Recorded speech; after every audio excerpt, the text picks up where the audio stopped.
رائیونڈ نجی دواخانے پر دن دہاڑے ڈکیتی کی واردات۔ مزاحمت پر دکاندار ڈاکوؤں کی فائرنگ سے زخمی ہو گیا، جبکہ ایک ڈاکو ہلاک ہو گیا۔ اطلاع ملتے ہی رائیونڈ پولیس کی بھاری نفری موقع پر پہنچ گئی۔ رائیونڈ میں ڈکیتی کی واردات۔ دوران واردات دکاندار کی مزاحمت پر ڈاکوؤں کی فائرنگ سے دکاندار زخمی اور ایک ڈاکو ہلاک ہو گیا۔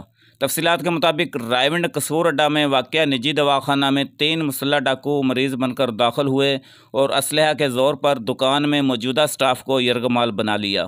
دوران واردات اسکندر پال سنگھ نامی دکاندار دواخانہ کے مالک نے مزاحمت کی، جس پر ڈاکوؤں نے فائرنگ شروع کر دی۔ پولیس ترجمان کے مطابق اسکندر پال سنگھ نے حق حفاظت خود اختیاری کے تحت ڈاکوؤں پر جوابی فائرنگ کی۔ دونوں اطراف کی فائرنگ کے نتیجے میں اسکندر پال سنگھ زخمی ہوا اور ایک ڈاکو ہلاک ہو گیا، جبکہ 2 ڈاکو فائرنگ کرتے ہوئے موقع سے فرار ہو گئے۔ واقعہ کی اطلاع ملتے ہی ایس پی صدر غیور احمد خان اور S P Raiwind captain retired Amir Shaukat police کی بھاری نفری کے ہمراہ موقع پر پہنچے اور زخمی دکاندار اور زخمی ڈاکو کو اسپتال منتقل کر دیا۔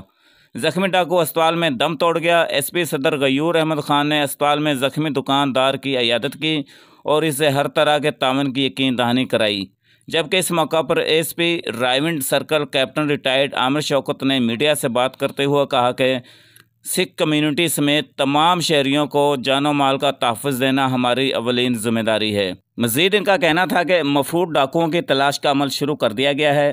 سی سی ٹی وی کیمروں کی فوٹیج کی مدد سے ڈاکوؤں کو شناخت کرنے میں ہمیں مدد ملے گی۔ انشاءاللہ جلد ہی مفقود ڈاکو قانون کے شکنجے میں ہوں گے۔ متاثرہ دکاندار سکھ کمیونٹی نے پولیس کے تعاون اور بروقت کارروائی پر اطمینان کا اظہار کیا۔ کیمرامین ٹیم کے ساتھ Arshad Khan Meo, bureau chief G4 news HD، Raiwind, Lahore.